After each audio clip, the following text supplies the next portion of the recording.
Hello, everybody. You're listening to Fireside Paranormal Podcast. My name is Jordan Cline, and I have a fun show planned for today. My guest this evening is Sherri Brake.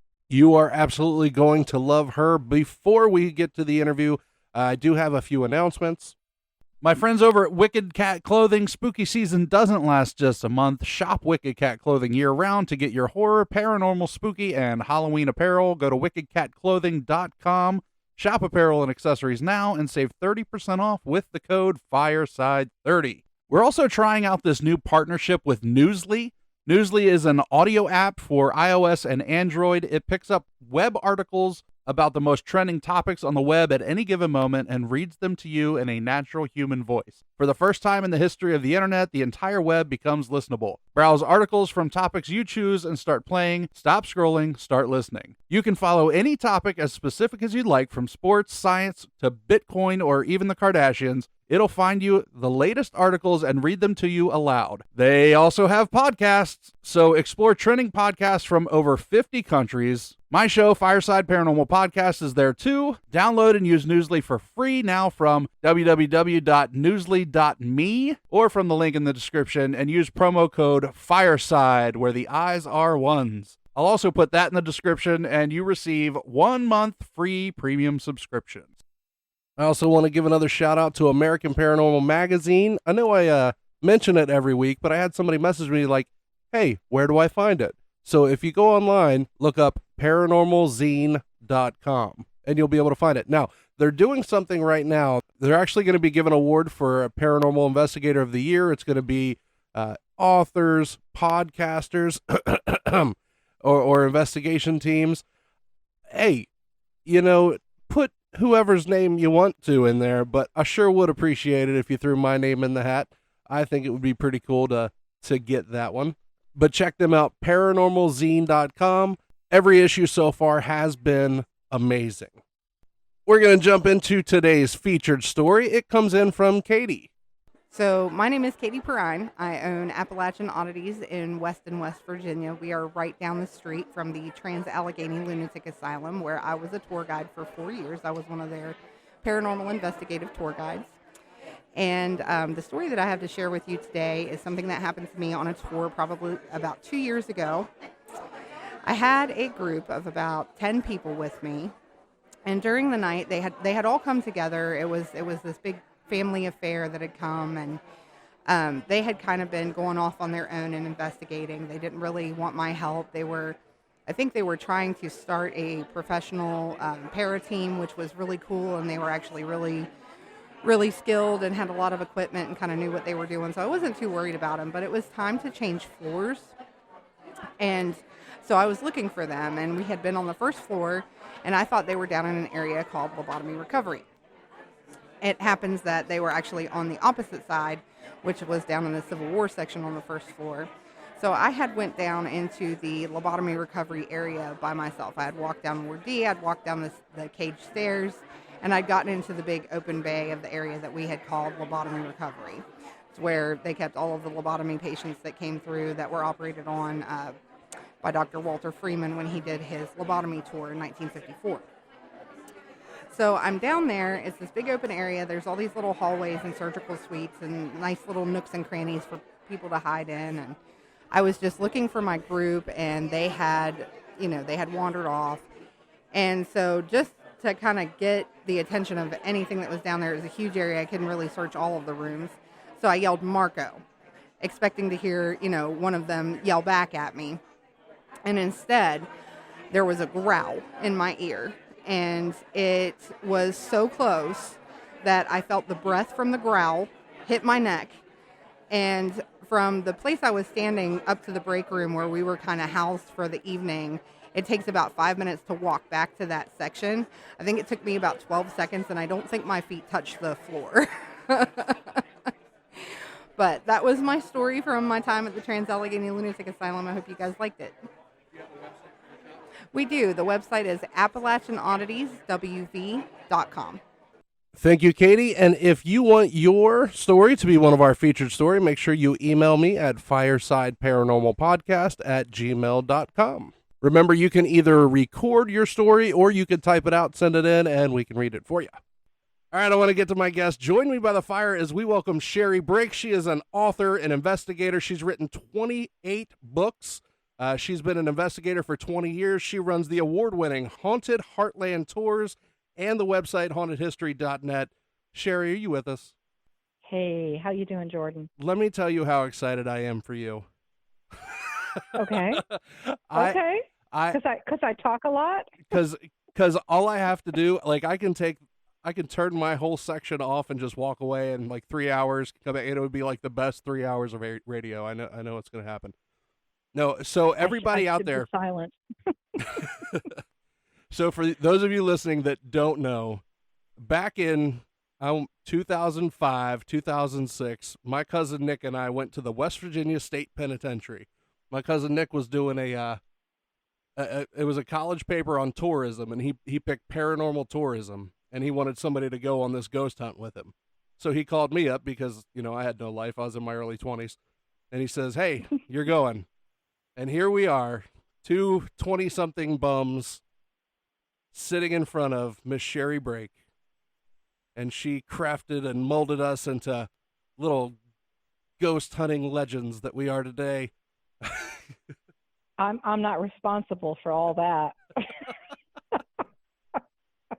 But I'll tell you what, you guys had the natural gift. I could tell that night. It was a ghost hunting 101 class, and I remember it. You guys, I mean, you went right at it. You were out there in the hallways and in the cells, and just, some people take natural to it, and you both did. So I'm proud of you. Well, it's funny because it was the first time any of us had done anything like that. I don't even think we ever seen ghost hunters or anything like that at the time. And, I remember sitting, and I think it was in the North Hall. Isn't that the most violent section of the pen? It is, yes. And we were sitting in one of the cells there, and we had a little recorder, and it was our first EVP. And at that second, hooked. Yeah, and I think I still have that in my audio files on my computer, because I think you guys sent that to me, and you were super excited. I was excited that you actually captured some electronic voice phenomena, because that's a pretty cool thing to have as evidence. And what a fascinating place the West Virginia Penitentiary is, and I'm glad I had the opportunity to do those classes and instruct their paranormal classes. And as you mentioned, Ghost Hunters, TAPS, the paranormal television show, the series had only been out. I don't think it had been out more than a year at that time. Oh, everything was fresh and new before it was on TV. And it was so popular because nobody, especially in the state of Ohio, nobody was really putting together any type of dark tourism or paranormal tourism where you could hop on a bus and go spend the night at a haunted hotel, or you could do walking tours and actually use ghost hunting equipment, or you could go to a haunted restaurant and explore it after you had dinner there. Nobody was really putting stuff together like that. And me, selfish person that I am, I wanted to put together stuff that I enjoyed and share it with other people. And that's kind of how Haunted Heartland Tours was born. Nobody was really doing it, and I kind of wanted to get out there and do it. And to be a female in the field, there's not too many of us out there that do what I do and cover as many states and countries as what I do. And I do because I love it. I love the excitement. I love the research. I love the entertainment side of it, because there's sometimes you got to be ready with the joke. Somebody comes to you and they're scared crapless because they saw something, and they're shaking or they're crying or they want to get back on the bus or they want to leave the parking lot. You got to be able to bring them back down to earth and kind of get them to chill out a little bit. So you always got to be funny with ready with a funny story or something. So it's almost like you're a counselor at times, because when people have their first experience with the paranormal, it can really shake their foundation, maybe spiritually or even religious-wise. It shakes them to their core because they might not believe in that. And then when something happens, they're full of questions. Now, let me ask you this. How many tours, let's just say like local, like in the U.S., how many tours in the U.S. do you do? Well, if I was to add it up, it'd be in the thousands. There were some years that I was doing over 130 events a year. And walking tours, haunted walking tours, I would sometimes do 6 a weekend. Oh, wow. Yeah, 8, 10, and midnight. And I would do them Friday nights and Saturday nights. And I would pack 40, 50, 60 people on these walking tours. And that's still one of my biggest things that I do. But I used to do them May through November. Now I just do them usually September and October. I've kind of scaled back a little bit on that. It's a lot of walking. But I love doing it. Some years the buses, I was running between 20 and 25 bus trips a year to places like Waverly Hills Sanatorium in Kentucky. We would do the Ohio State Reformatory in Mansfield, Ohio. We've done Eastern State Penitentiary in Philadelphia. We've done the USS North Carolina. I had local haunted bus trips that I did around the Canton, Ohio area where I was living. So Gettysburg trips as well. I got one of those coming up next weekend. As a matter of fact, on April 29th. Yeah, so I'm looking forward to that. And just got back from Ireland, my Haunted Ireland tour. All right, so I want some stories about this Ireland tour. Oh my gosh. I tell you, at the end of the trip, I had 4 people that said, the next time you're doing this, we're booking. We're booking. We don't care when it is. We had so much fun. We want to do this again with you, because it just was a whirlwind. And it was a wonderful time. So many haunted castles, so many cool legends, and I mean, everything from witchcraft to fairies to superstitions to, oh gosh, it was just an amazing time. And How long was it? It was 8 days and 7 nights. And we did Dublin for 2 nights. We did Killarney. We did Kilkenny. And I think there was one other place. Oh, Galway. We did Galway for 2 nights on the West Coast. Mm. Where would you say the most active spot that you saw was? Wow. I would have to say it was in Kilkenny Castle. And of all the castles that you hear about, we were in 4 of the most haunted castles. Mm. We were in Ross Castle, Kilkenny Castle, Killarney Castle, and then there was one more. I forget. But anyway, I mean, we beat a trail, a perfect circle almost around Ireland. We went to ancient monastic sites, these old monasteries that were founded like in 500, 600 by the saints.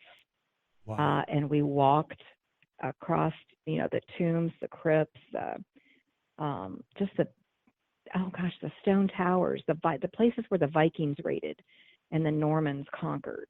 And I mean, you'd walk up to this wall and it had like 785 carved in it. And it was put up when the Vikings raided, the area. And it's like, my God, it's just like history is everywhere that you go to. We That's went incredible. to an ancient tomb that predates Stonehenge and predates the Egyptian pyramids. And that is on the Hill of Tara. And it was the site that the ancient kings of Ireland were crowned. And they have a stone of destiny standing on top of this Hill of Tara.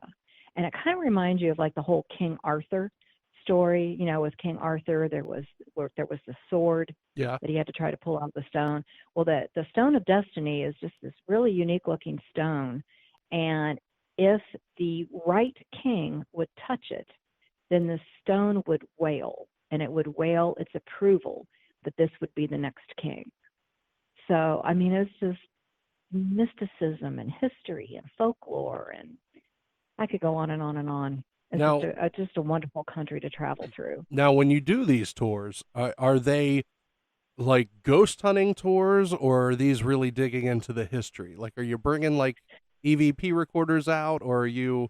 Oh, people do. I mean, we did do a ghost walk in Galway, and there were a couple people that had their recorders out. But it's hard to get a good EVP on a walking tour because you've got other people around you. People are whispering and talking, and then you've got passerbys that go by you, and it's really difficult to investigate. As far as ghost hunting, There was no specific ghost hunt that was like, hey, we're here at this location till 2 o'clock in the morning or whatever like that. Because we didn't, because we were on the go so much. There were some mornings we had to be on the bus by 7:30 in the morning.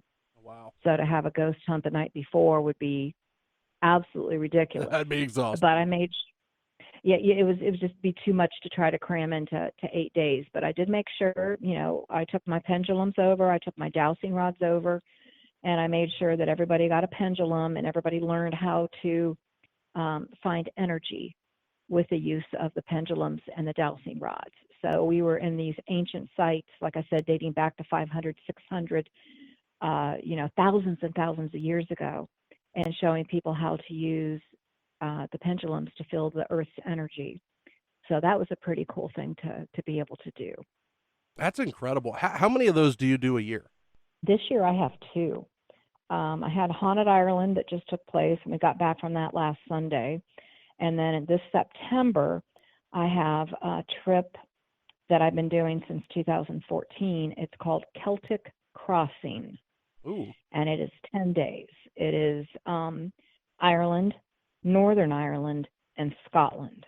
Oh, that would be so amazing. We do Culloden Battlefield. We go to places like Giant's Causeway, Dunlucy Castle, places where Game of Thrones was filmed, Outlander was filmed. We do some movie sites. We also do a boat ride across Loch Ness, and that's a pretty cool thing. They have a bar on the boat. So, I mean, even if you don't see Nessie, you can have, a shot of scotch or something. You can drink until you see Nessie. All right, so I do want to ask, how much does a trip like that cost? Like, if you were to sign up on the 10-day, yeah, the 10-day, I want to say tour. It's like $2,300. I think it's $2,300 a person. Now that it might sound like a lot, but that's your lodging, that's your admission to all the castles that we do. We do Stirling Castle, we do Edinburgh Castle. We do a ghost walk in Edinburgh, and we actually go underground into the old catacombs under Edinburgh. We do the boat ride across Loch Ness. We go to the Titanic Museum in Belfast, where she was built, where the Titanic was built. We do a lot of cool things. So that includes your admission. It includes all your breakfasts. There's a couple of group dinners that are thrown into there, all your lodging, and the bus. The bus is super important because we have a super large coach bus that takes us from place to place to place to place. So it's pretty much everything but your airfare, right? Right. And airfare you can't price very far in advance. They don't release the airfare numbers till about 6 months before. But airfare usually runs anywhere between $800 and $1,100 a ticket. And people can buy their own airfare and just join up with us over there, the first night. Do you usually try to schedule everybody together on a flight, or? Yeah, we do what they call group air. Okay. Right. So everybody would fly out of the same airport. And we always try to get a direct flight. Usually going over, it's about a 6-hour flight. Coming back, it's about a 7-hour flight. And there's a 5-hour time change in between here and over there. But it's always fun to fly group air because you get to meet everybody in advance. I always start a private Facebook page for everybody that's going. And that way we can meet each other and see each other online and, share tips and tricks of like how to pack, for a 10-day trip and what to take, what not to take. This past week we had to go through COVID testing in Ireland before we could get back on the flight. Oh, gosh. We had to, yeah. So you talk about me, Mama Hen, holding her breath and hoping and praying that everybody tests negative. Because if somebody would have tested positive, then they would have to stay behind for 10 days. So, and that's not 10 days of sightseeing and going out to the pubs and enjoying yourself. That's 10 days sequestered in a hotel room. So thankfully, nobody tested positive on this trip. So it was easy to do, but I love doing these trips. I've been over there, I think this was my 7th or my 8th time doing tours. So I absolutely love it. And I hope you get over there sometime. You Oh, would really enjoy yourself. that is my all-time dream trip. All time. Well, we had one of our group dinners. You would love this. One of our group dinners that we had was in Kilkenny, Ireland, and we went to a pub that was begun in 1153. 1153. Wow. So not only was it an old pub, but it was owned by a woman at that time, Really? which was a super, super big deal. So her name was Alice Kittler, and she was a businesswoman in medieval Ireland, which is practically unheard of. So you can imagine she had a few enemies. And Alice had been married 4 times, and her husbands had all died young and mysteriously. So, of course, it was rumored that she was a witch. So the local townspeople and the local bishop at the church kind of rose up against her and said, "We're charging you with witchcraft. How do you plead?" And of course, she says, "Well, I plead, not guilty. I didn't do any of these crimes." Some of the crimes listed were like fornicating with a demon, sacrificing animals and small children at the crossroads, all this bizarre stuff that Hollywood has a heyday with. So she denied it all. And they sentenced her to death. Well, she disappears. And you know what she did? She got out of Dodge. Well, She got out of town. But of course, somebody always has to take the blame, and you're usually guilty by association. So her servant, Petronella, was accused of being the witch, and they burnt her at the stake. What? So Petronilla ended up taking the heat, literally, for her boss, Dame Alice, who fled allegedly to England. So to be able to go to this pub that has been in operation since 1153, and we went down into the basement, and the basement is where we had our dinner. And if you can picture candlelight, stone walls that have been there since 1100, a huge hearth with a big fire burning. They burn peat over there. So everything smells this really sweet smell of peat burning. And we dined and we toasted. We all got a drink and we toasted to Dame Alice, the witch, the so-called witch of Kilkenny, and to Petronella, her servant, who ended up, dying because of being associated with her boss. And how cool is it, though, to relive history and to go to someplace like that? Man, just being by that fireplace, sitting in those walls. I mean, that's something in itself. It is. And the owner, JD, he came down and showed us that the imprints from the cauldron, because this area that we were in the basement area, this was the kitchen area for Dame Alice. And she had a cauldron in there that she would cook in. And you can still see the imprints of the cauldron feet in the bottom of the hearth. Oh. It's just amazing. It's just amazing. Because, it's one thing to read about it in a book, but to go there and to touch the wall, and to know that this woman owned that pub, and they never knew what happened to her. Don't know, lost all traces where she went, if she remarried, if she died, where she went, we'll never know. But it's just fascinating. I just love that. It's immersing yourself in the history. Yeah. Now, while you're over there, you say you saw some like fairy locations. You got any stories with that? I got a lot of listeners that write me asking about fairy stories. So I'll tell you what. Going back in religion, okay.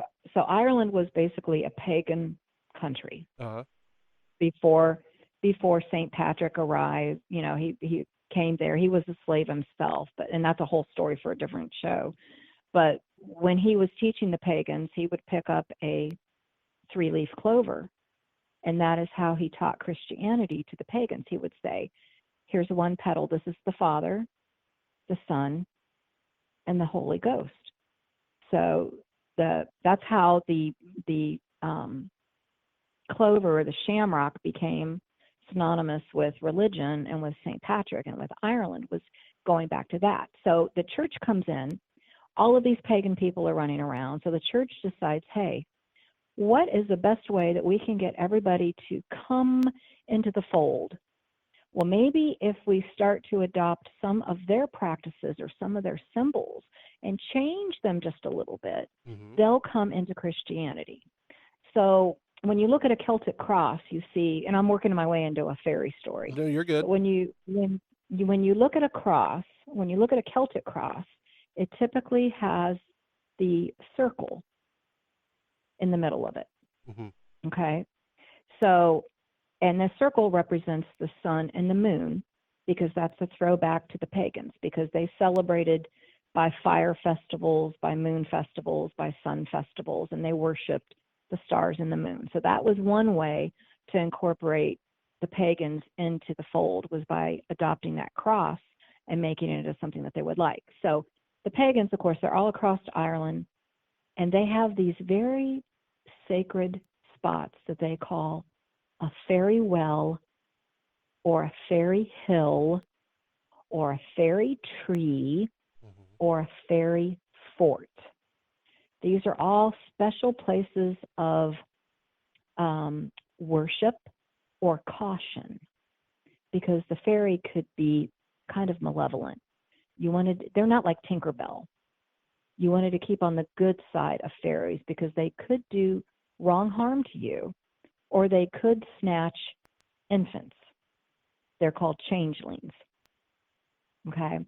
So these fairy forts, fairy wells, these places that were very spiritual for the pagans, eventually became a holy hill, a holy tree, a holy fort. They were adapted into Christianity. So these sacred spots, like a fairy tree was said to be a portal down into the underground, because the fairies were forced underground. So when Christianity came into play, they're like, oh, that's a fairy tree, but we're going to call it a holy tree. And they put their own spin on it. So this holy tree would now become a place where Christians would come, and they would pray, and they would worship, and it became a very spiritual spot. But in essence, hundreds of years before that, the pagans were using that as a spot as well. So no matter where you go in Ireland, you're going to find these little rings in the grass, these little fairy rings. And this is a place that you're not supposed to step on them. You're not supposed to, disturb them in any way, because you would be waking up the fairies and they would not be happy. So that's kind of like the tie between what was pagan and what has become Christianized. That's very interesting. So it's very fascinating over there. Very interesting stuff. It is. And some of these holy trees, as you're driving by or walking by them, you'll look over and you'll see that they have little bits and pieces of rags, clothing, string, things tied onto the limbs. Really? And yeah, it's the coolest thing. They're called a clootie tree, Clootie. So once again, you go back to the ancient Druids. The Druids felt that these trees had something special about them. So the people would go to these trees and they would pray. They would take a piece of clothing off of their body. Say they had a disease or an affliction. Say they had arthritis of the feet. So they would take a piece of their sock and they would tie it in the tree. And they would say a prayer. And as that fabric disintegrates, their illness would go away. So you would have people coming to this tree. They would bring their children. Perhaps they had a child that might have a weak heart and is kind of blue tinge to the skin. They would come out and they would pray, and they would bring a piece of clothing from the infant, and they would tie it in that tree. And their belief is that disintegrated, then that child would be made whole again. And there were actually cases of people bringing their children to these clootie trees and leaving them out in the wild overnight. Oh, goodness. To see if they would disintegrate? Well, no, they would think that the fairies would come and that they would help, and that they would bless the child. So, I mean, there were some pretty strange and bizarre beliefs back in the day. But all that was pagan eventually came, instead of having a fairy well, it now became a holy well. Instead of having a fairy tree, it becomes a holy tree. So it's just fascinating. Like I said, these Clutie trees are amazing to see. And we came across one on our trip at the Hill of Terra this past adventure, and it's just it's amazing. I mean, you can even Google Clutie tree and see I just what these did. Are. Some of these places are bizarre because you very walk in through the woods, and then all of a sudden, all you see is jewelry hanging from trees and shoes and socks and all kinds of bizarre items where people have come and left offerings and prayed for their sick ones. Now, in the U.S., you do a lot of tours here as well. Where would you say your favorite location? And before I even hint that it being the Pen, I know you've written several books about the West Virginia State Penitentiary, but that doesn't mean that it would be your favorite. Where? Oh, wouldn't it? Wouldn't it?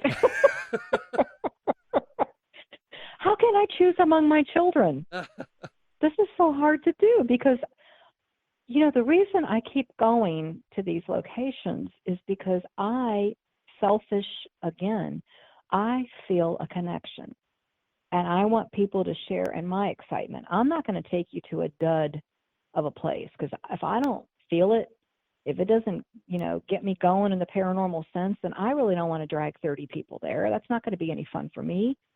It's not going to be any fun for them. And listen, Jordan, some of these places, they're quiet.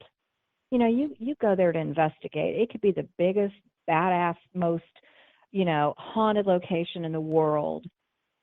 And you can have a quiet night where nothing happens.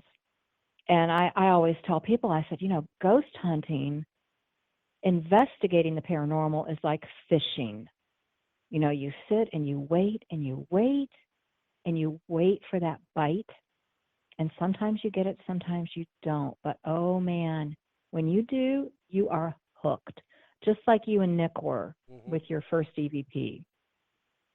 And it's hard for me to choose. I mean, there's some nights that, I'm at Waverly Hills and in Kentucky, and I see shadow people left and right and capture all this stuff. And I'm like, wow, this is my new favorite.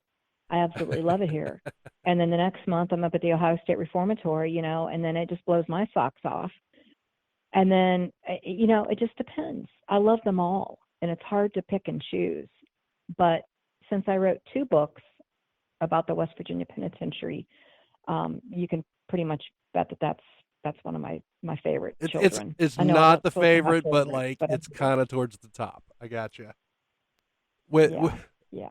One fun story, and this was probably, 12 plus years ago. I was with my mom. For those of you listening, this is a story for you. Sherri already knows it. But I was with my mom and my two of my little brothers, and we went down to Point Pleasant, where Mothman was. And we got turned around and lost, and I was thinking, because I think we had just had you on Whispers. We just had you on the show not too long ago. Yes, you were texting me when you were there. I remember. And I was like, I'm going to ask Sherri where I'm supposed to go. And then she was texting me for a little bit, and then she called me, and she said, just put me on speakerphone. And she did an entire guided tour through I think it was through a cemetery. All right, now if you look to your left, you're going to see this, and this is the story of this. It was like an hour-long tour. I remember you were at Tuwindaway Park, and it was Matt Ann Bailey and Chief Cornstalk. I love Point Pleasant. As a matter of fact, I'm getting ready to announce a Mothman bus tour for October. Ooh. Yeah, details are coming soon, but it's October 8th and 9th. We leave out of Canton, Ohio, with a pickup in Marietta, Ohio. And we venture to Mothman, Tuwindaway Park, the Mothman Museum. We spend the night in the Haunted Low Hotel, and we go up to the old TNT area where Mothman was originally spotted in Point Pleasant. Did you guys I'm trying to remember, did you guys make it up there to the wilds, the Oh TNT yeah. area? Oh, we went through everything. We made a Good. trip. Okay. And we made friends. Like we met in John Kill's book, and I can't remember. I'm horrible with names. A Was lot. it Jeff Walmsley? Well, I had Jeff. Jeff was actually one of my very first guests on Whispers, and it Okay. was so bad starting out that I never spoke to him again. Oh, Jeff is so cool. He's so knowledgeable. Oh, And of course, we he were owns and so operates bad the museum. because we were live. We're like, there's people listening now. Ha ha ha ha ha. You know, it was really awkward. Oh no. I don't even know if that was recorded. I'll have to see. Oh my gosh. Well, if you ever want to have Jeff on again, I'll put in a good word Well, I for you. appreciate that. No, but there was in John Keel's book about Mothman. It talked about a little diner that a lot of the Men in Black would do the Harris's Diner. Mm-hmm. Yeah. The lady that owned it, I know she has since passed. But Yes, she has. But my mom and I were sitting there one day eating when we were down there, and she came out and sat with us, talked, and we had a good conversation. And she's like, you know what? Yeah, she's wonderful. She said there was an art gallery or something that just opened. She said, would you guys be my guests to that? And she had us go with her to an art gallery that evening. Wow. I thought that was very sweet. She was a very, very kind lady. Carolyn was an amazing woman, and I don't know if you know or not, but she lost her husband and her son when the Silver Bridge collapsed in 1967. Man, wow. They were on that bridge December 15th, and a lot of the Mothman lore circles around the collapse of the Silver Bridge there. It does, there were, I think it was 43 people that perished in the Ohio River when that collapsed, and it was loaded down with Christmas shoppers and 5 o'clock traffic and everything. And I guess when that bridge collapsed, you could feel that the ground shook in Point Pleasant. And because Carol and I we'd had a conversation about that, and that was when she told me about her losing her husband and her son, and that. So very sobering, because I mean, you hear about all this stuff and these tragedies and the curse of Chief Cornstalk and the Mothman, and then you meet somebody like that That it was real for. Family. It's a story to us. It's a story to us, but to her, it was real. For the people that live there, that happened to them. Humbling. Yeah, and it all goes back to Chief Cornstalk. A lot of people believe that he cursed the area because he was basically murdered under a flag of truce, under a white flag.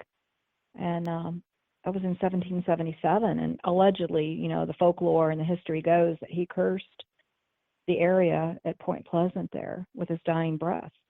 So a lot of people, they believe that maybe that curse is what still lingers on. The economy is depressed. There's been some mining disasters in the area, the flood with the Ohio River, the collapse of the Silver Bridge, the sightings of Mothman. When you connect them all together and you go back to that curse, and it's like, wow, maybe he did really curse the area. Opened up a portal. Yeah, it's a fascinating little town, and I always say it reminds me, if you would cross the Twilight Zone with Mayberry, that's the town that you would get. Yeah, that's the child. The child is Point Pleasant, and I just really love it. You really can feel it so, too when you get out onto the street. Forward to doing that tour. Oh yeah, I bet. But you can feel it when you get out of your car and you're out there. You're like, wow, like you can feel the energy. Something happened here. Yeah, it's a very cool place. I actually, I think it was about 2006. I filmed with a crew from Manhattan. A film crew came down and they were doing a documentary on Mothman. And they found me online, and they'd seen that I'd done tours there, and they're like, could you meet us there for a weekend? And I'm like, sure. So I drove there. I was living in Ohio at the time, so it's about a 3-hour drive. And I got there the night before they arrived. Well, being from Manhattan, this film crew did not own a car. So they, you taxied everywhere. So they had to rent a car, and I felt so bad for them because they drove all the way down along the Ohio River in a rainstorm with all that fog Oh, on roads they'd never been in a car they had just rented, and pulled into Point Pleasant. I mean, they got out of that car and they were completely disoriented. Cell phones weren't working. You know, they didn't know exactly where they were at. They had a heck of a time driving down along the Ohio River, and you know how foggy it can get. oh yeah. And they were just besides themselves even before we started anything with Mothman. But we really had a good time that weekend. It was hilarious to entertain a bunch of New Yorkers. I bet with the backwoods of West Virginia. They ate every word you said, didn't they? They did. We had such a good time. It was so bizarre that night. We stayed at the Low Hotel, which is the only hotel in Point Pleasant. Do you remember seeing that when you were there? Not offhand. Okay, it's right across from the Mothman statue. I want to say it's probably 5 or 6 stories tall. It was built in 1901, and it's haunted. It's been written about. Groups have investigated it. It's right on the banks of the Ohio River, and of course that's the only hotel in town. So that's the hotel that the film crew had booked. What they didn't realize is that the front doors to the hotel get locked every night at 11 o'clock. So if you're out walking around in town and you come back, these big glass doors to the hotel are locked. And there's a telephone outside that you pick up. And when you pick up that telephone, it rings the front desk to let them know that somebody is trapped outside and they want to get back in. Well, if people are sleeping soundly inside and they don't hear that phone ring, nobody opens up the front doors to the hotel. And that's what happened to us that night. So here I am with this film crew, not able to get back inside of the hotel. And they're like, oh, we'll just sleep in the car. And I'm like, no, let's walk down to Harris's Diner. That's where you had been. And I said, I'll talk to the staff there and see what, maybe we can call the Low Hotel on the main number. Maybe we can get them to open up the front doors. So anyway, it ends up that we had to call the police because nobody would answer the phone at the hotel. So here there's 6 of us trying to get back into the hotel. And they're like, just call the cops, tell the cops what's going on. This happens all the time when out-of-towners come and stay at the hotel. And I'm like, you got to be kidding me. By now, these Manhattan people are freaking out. Right. No cell phone service, no hotel. How are we going to get back in? So I called the police department and I explained the situation. They're like, oh, that happens all the time. We'll be right down. And I'm like, well, how are you going to get us in the hotel? I'm thinking they're going to have keys, special keys or something to get us in. They're like, no, we're going to park out front and we'll turn the siren on. What? Yeah. And the siren will wake up the owners and then they'll know, oh, hey, yeah, somebody's locked out or, whatever. Come down and open up the doors. So the owners live there? Yeah, they stay there. So, this was years ago, but it's small it was town. Just really funny because it's Mayberry. They're like shaking their head, like, "What? You had to call the police?" I'm like, "Yeah, I guess this happens a lot." So. You imagine what was going through their heads, like coming from Manhattan to Little Point Pleasant. They were scared to death. And they were all young. I mean, they were in their 20s, And I'm like, and then I took them up into the TNT area, and we got into one of the igloos, those bunkers, and these city folks, they were just, I could have really pulled a number on them, but I didn't. They were nervous enough as it was, bless their hearts. And that's a really interesting area too. Talking about Jeff Walmsley, he gave us directions. For those of you, if you want to look it up, like go to the Mothman Museum while you're there, and Jeff or whoever that's working will give you directions, to the TNT area. They'll tell you where to stop, where to park, how to go. But he pointed us in that direction.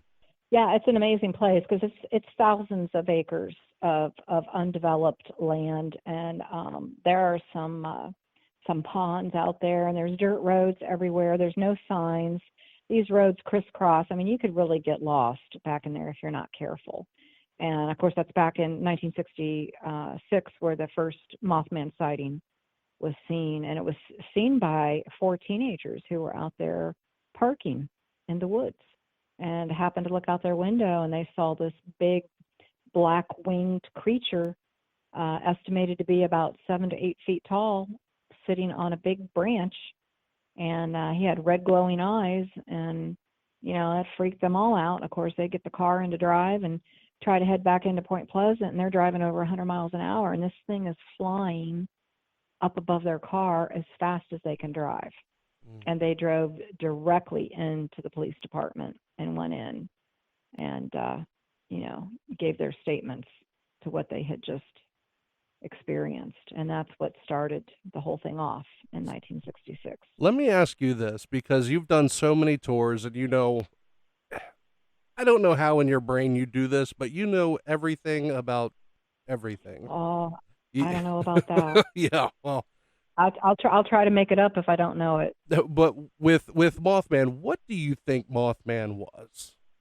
Do you think Mothman was a creature in itself? Do you think it's alien? That's a good question, because there's over 100 documented eyewitness accounts. Law enforcement, pilots, housewives, everyday people that saw this creature. And you wonder about mass hysteria, if everybody was just jumping on the bandwagon. But there were some people that their lives were greatly affected by this, and not in the best way. They were ostracized and ridiculed and put down and laughed at. And usually you don't ask for that. I read one incident was a pilot who was flying into the airport and saw the creature off his wing, flying right along inside him as he was coming in for a landing. And there were some scientists that tried to play it off and said it was some kind of a loon, some kind of a big bird. I really don't know of any bird that could keep up with a car traveling 100 miles an hour.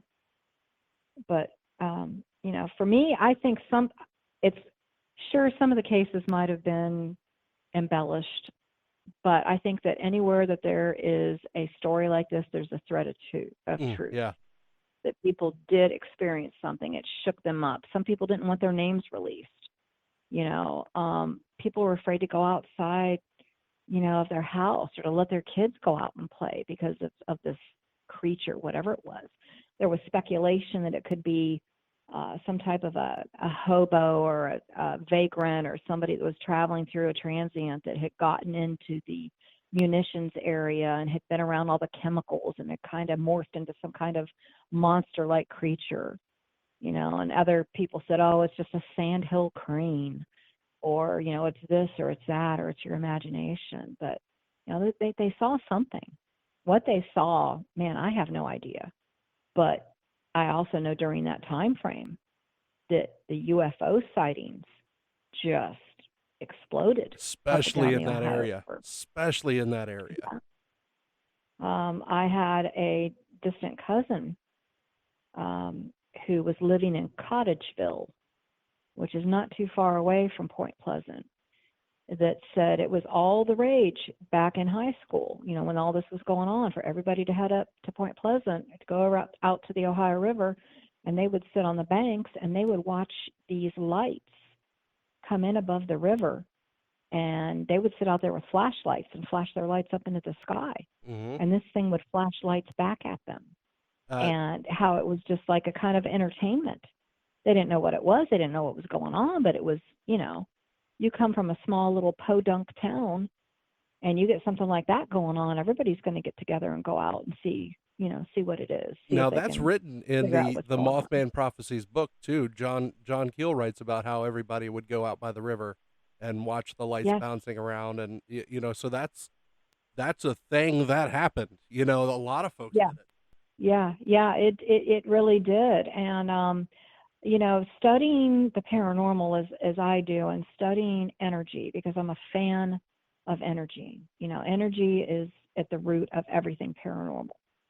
The law of thermodynamics, how energy never goes away. It just changes in form and shape. How our bodies are energy beings. We've got that electrical stimulus when we die. What happens to that electrical impulse, that bit of energy that we have? Do we turn into an orb? Is that the soul? Is that the spirit? What happens with that? Because if you follow the law of thermodynamics, something has to happen to that energy.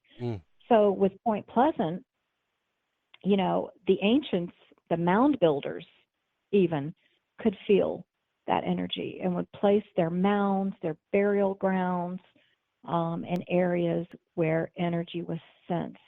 They felt the lay of the land, Ley, like ley lines. And I think we've talked about ley lines in the past. Yeah. These invisible lines of energy that cross the world. I think they could feel it, and they would put their monuments, their tombs, their mounds on these lines of energy. And river valleys are famous for having this extra energy because of the flow of the water, the chi, the energy of it. Oceans have it. Niagara Falls attracts thousands of people a year because of the energy of that water coming in. People love to go to the ocean because of the chi of the water coming at them. They're just drawn to it. And river water has that flow of energy. So, you couple that with the lines of energy, the ley lines, and then you have something like Mothman happen. You have the curse of Chief Cornstalk. Now you've got all this crazy stuff taking place with UFOs, with all of this. And maybe it's all based with its feet and the energy of the area. It's just fascinating. Now, I don't think anybody else I could talk to for an hour that would start off talking about Ireland and end up with Mothman. Yeah, I'm your man. I was just thinking, I was like, man, I wasn't joking. You know everything about everything about everything. It really getting into every place that you do a tour. You get so in depth and passionate about every piece of history that went on there, and you can recall it like nothing. You have to, because somebody is inevitably going to raise up their hand and say, well, can you tell me about that building over there? And I got to have an answer, So, for instance, I'm working on Haunted Las Vegas. Oh, that'd be fun. That's going to be next March. And so I'm now, working. I've been out there numerous times, but I'm working on the Goldfield Hotel, Area 51, Rachel, Nevada, with the Alien Inn, the Extraterrestrial Highway, Armagosa Valley. Are you going to take a bus tour to Area 51? No, we're going to outskirt it. We're going to, because you can't. We're going to get as close as we can without getting shot. I got pull, but I ain't got that kind of pull. So we're going to drive all the way out of Vegas, skirt Death Valley, and we're going to go through Rhyolite, which is an amazing ghost town with legends and hauntings all of its own. And we're going to the Zach Bagans Haunted Museum. There you go. In Vegas as well. So we're doing that whole Area 51 loop. So we're on the outskirts of it. We're going to see the signage that says, don't come past here, we're going to shoot you. We'll see that. We'll see all that stuff. And we'll stop and we'll gawk and we'll take pictures. But, we're not going into Area 51. Nobody gets into Area 51. But we're going to stand out there and talk about it. That's exciting. Till somebody that pulls up in a black, tinted vehicle pulls up and says, I'm sorry, but you'll have to leave. We're going to take as many steps past that sign as we can. So that's going to be fun. So I've been working on that. That's going to be a good adventure. And I've got Iceland. Really? On the back burner. Yeah, I've had it on the back burner for a couple of years. Then this little thing called COVID hit.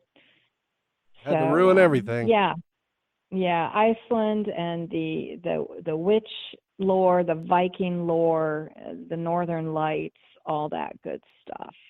That's another dream of mine. You're hitting them back to back. Can we do a Iceland tour? Can we? Not together, no. What? They're close, right? Sorry. I don't have a globe in front of me. Yeah. No, it'd be doable, but that'd be, my God, we'd have to travel for 20 days. We'd be on the road a long time.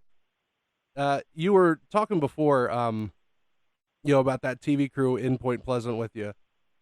You've been on some other shows as well. What shows have you been on? Sci-Fi Channel, it was Ghost Lab. The Kling brothers, Brad and Barry. It was a wonderful show. Absolutely loved it. And I think they only had 2 seasons of the show, and I filmed at the West Virginia Penitentiary with them. ABC's Most Scariest Places on Earth. I filmed with them in about 2007 at the Ohio State Reformatory. That's cool. That was a lot of fun. And you see those shows every October. They do the top 10 most haunted locations in America or whatever. Those were fun to do. Most recently was Destination Fear, which I absolutely loved working with these guys. And that was on Travel Channel, I believe. And we filmed at the West Virginia Penn Cemetery, the inmate cemetery. Okay. These guys were great. What a great show that was. The segment was called Haunted Towns, and they did the Penn from Moundsville. Loved working with them. Spent 4 hours in the cemetery in July with the film crew. A bunch of mosquitoes, some snakes. It was an exciting afternoon. It was like 95 degrees. Oh. And had a blast with everybody. And I love it because the show, it's in rotation. Every September, October, people will text me and they're like, hey, just saw you on TV, or hey, just caught your show. And I'm like, that's so cool because I love being on that. Other shows I've done background research for, Paranormal State was one of them, and also TAPS, Ghost Hunter, for their show at the West Virginia Penitentiary. And there's been some others, Midwest Mysteries. Trying to think. Oh, I had a really close. Let me think. Wife Swap. Yeah, that was the name of it. Do you remember that show? You were on Wife Swap? No. I had a close call with it. I was their person. I was going to be their paranormal mother. And this was this was early. This was like 2005. And they found me on the internet, and they called me. And I remember I was sitting at my son's baseball practice, and the phone rang, and it was somebody out of New York, and I answered it, Haunted Heartland Tours. And they're like, oh, yes, this is blah, blah, blah with Wife Swap. We were trying to contact Sherri Brake. I'm like, this is Sherri. And they're like, oh, yeah, we want you to be on our show that will air in October. We want you to be the paranormal mother. And I'm like, well, what do you mean? Because I'd seen it. Yeah. I'd seen it on TV. And they're like, well, we want you to go live with somebody else, husband-wise, and their kids for 2 weeks. And a mother comes and lives with your husband and your children for 2 weeks. And I'm like, and they're like, and we give you $20,000. Each family gets $20,000. And I'm like, okay, all right, I'm interested. I'm thinking college money, because my kids were probably 8 and 6 at the time. So we went through this big thing, had to send in a video to them, had to go through this big long spiel. They asked me a dozen questions, and to talk to my husband, I wanted to know the ages of the kids, had to see photographs of the kids, and it was moving right along. And then I mentioned to them that one of my hobbies, other than investigating the paranormal, was I was a Civil War reenactor. And they're like, oh, that's fascinating. Which side do you do, the North or the South? And I said, I do the South. And they're like, well, then you hate Black people. And I'm like, I'm sorry. What? And they're like, well, if you're for the South, then you must hate Black people. And I'm like, no, I had Union soldiers, and I also had Confederate soldiers. I just feel more connected to my Confederate soldiers because they're closer to me, generation-wise. I know more about their stories. And they're like, well, we think we're going to put you with a Black family, a Christian family, because they're really going to get your goat. And I'm like, no, we're not going to. Now, even back then, I'm like, we're not going to make this about race. Yeah. I don't want any part of this. This was supposed to be paranormal. Me, paranormal, them, not so paranormal. That was the whole deal. And they're like, no. We're going to send you to an inner city family, and this Black woman is going to come and take care of your children. And I said, you know what? This wasn't what we talked about, so I think I'm going to bow out gracefully. And they said, is that because you're a devil worshiper? And I'm like, I'm sorry, what? They're like, well, since you delve into the paranormal, you must worship the devil. And I'm like, I was raised Southern Baptist. No, I'm not a devil worshiper. It's like, what are you trying to do? Yeah. So I said, I think I'm going to say no. And they hung up on me. And I remember telling my son, he was 8 at the time. I said, Mason, Mommy is not going to do that show. The show where the mommy comes and stays with you for 2 weeks and I go away. And he's like, oh, thank God. And I said, are you glad that I'm not going away? And he said, no, I was afraid my new mommy would make me clean up my Lego toys. And I'm like, all right. He put things in perspective. So that was my big. Man, they were really trying to pull something crazy out of there, weren't they?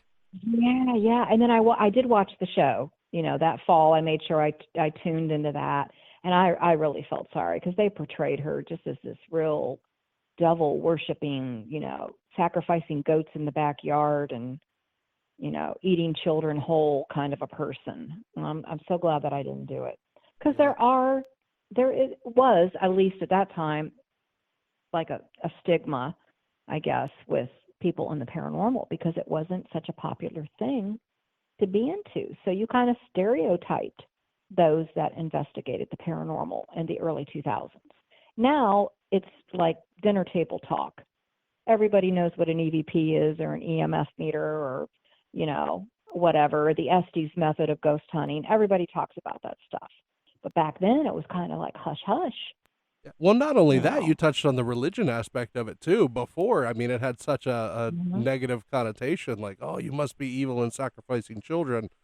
But now, like, I know more investigators now that are either ordained ministers or, people of really, really strong faith than I do, the opposite.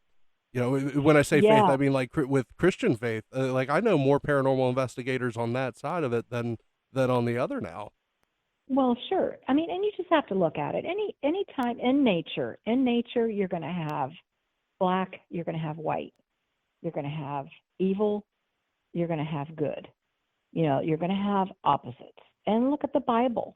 Look how many times spirit is referred to. Oh, absolutely. Speaking in tongues or, apparitions or visions that people have and prophets and,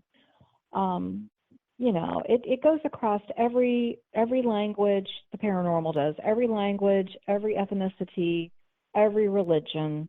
They all have a belief. The majority of religions believe in some kind of an afterlife, some kind of an existence, whether it's reincarnation, or whatever. And we as humans, I think we like to hope, believe, have faith in something bigger than us.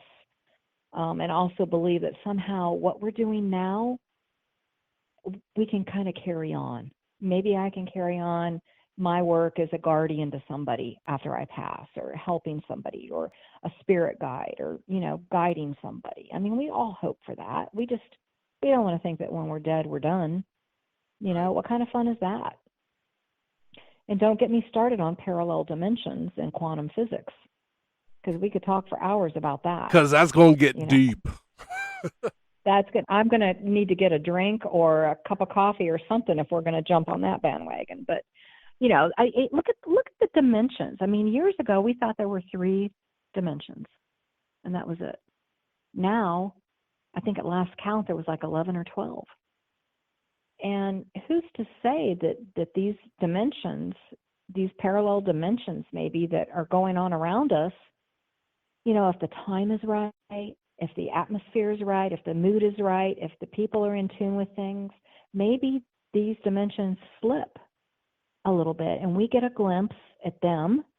Maybe they get a glimpse at us. Maybe the past is going on right along next side of us and the future is off to our right. Hey, it's just fascinating. Who's to say that these spirits, some of these spirits and shadow people that we see aren't just other dimensions bleeding through? Interdimensional, which brings up the subject of Bigfoot. See, we're covering it all. No, but just touch lightly on that. There is belief, there is some theories out there that Bigfoot is interdimensional, I've heard and it. that's why there's no carcasses found. You're back and forth between the dimensions all the time. And then when you have places like Chestnut Ridge that have so many sightings, it could be that, Right. maybe the dimension's a little thinner there. Right. We've had Bigfoot sightings on our property all up and down through this valley here in central West Virginia for years before I moved here. And it's just fascinating. I mean, because I laughed at the Bigfoot people. I really did.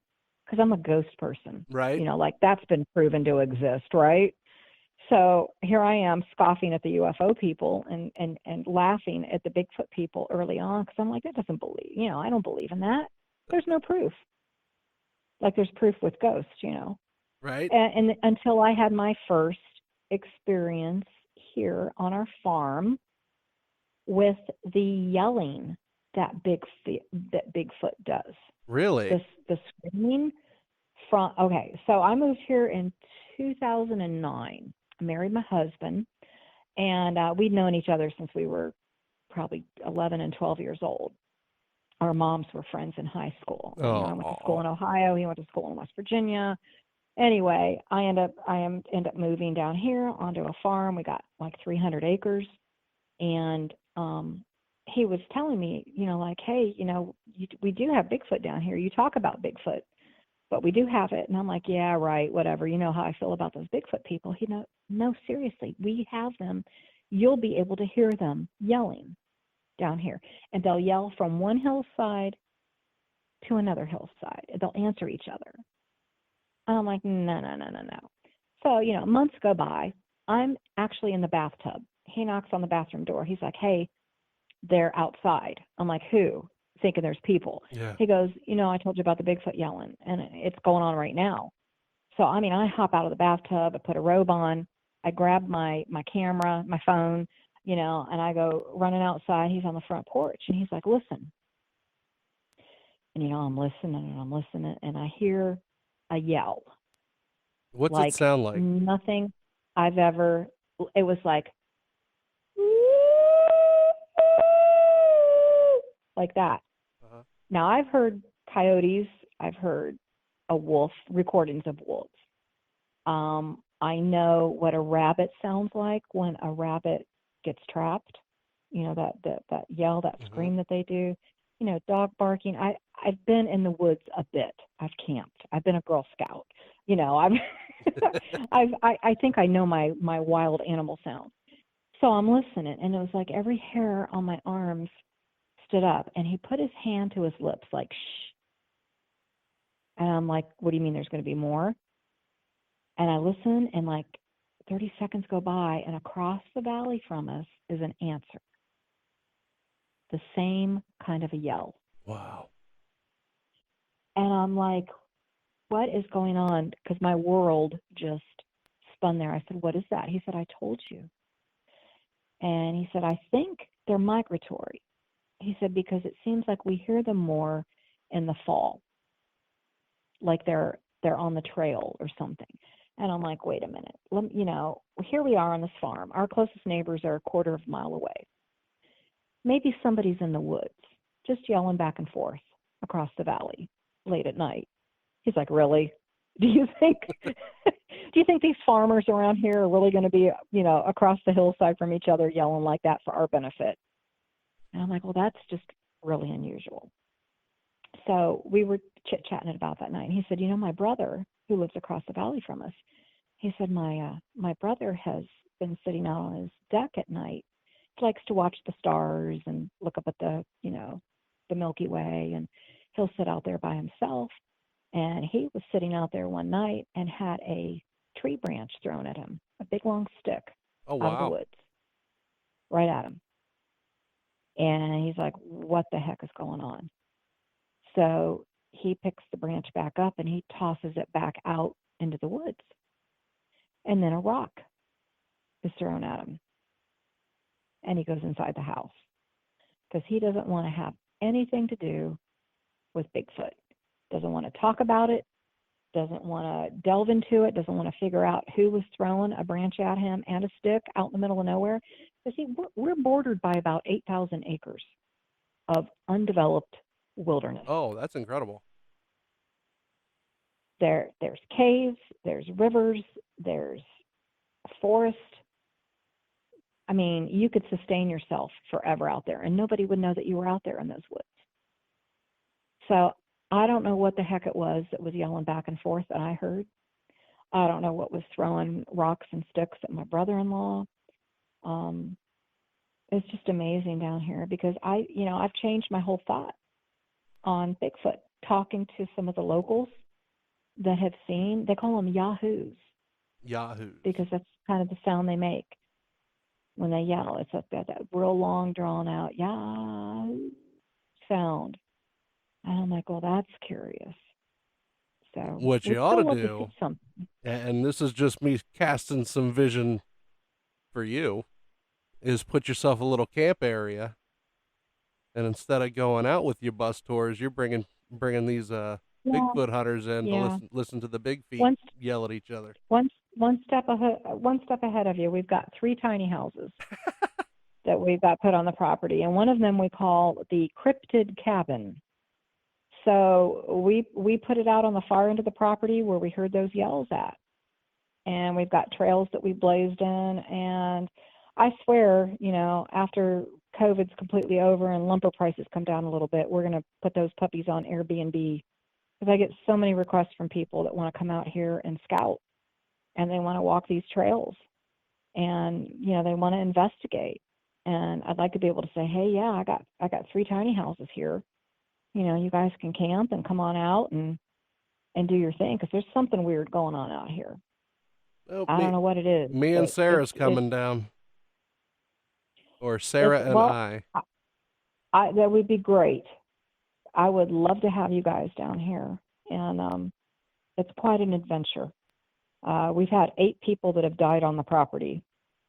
So in the past. Well, now. Crazy. Right? It wasn't in the tiny homes, was it? No, but they were all coal mining accidents. I saw that episode of Criminal Minds. Yeah, right. Come on down. I'll be your best friend, right?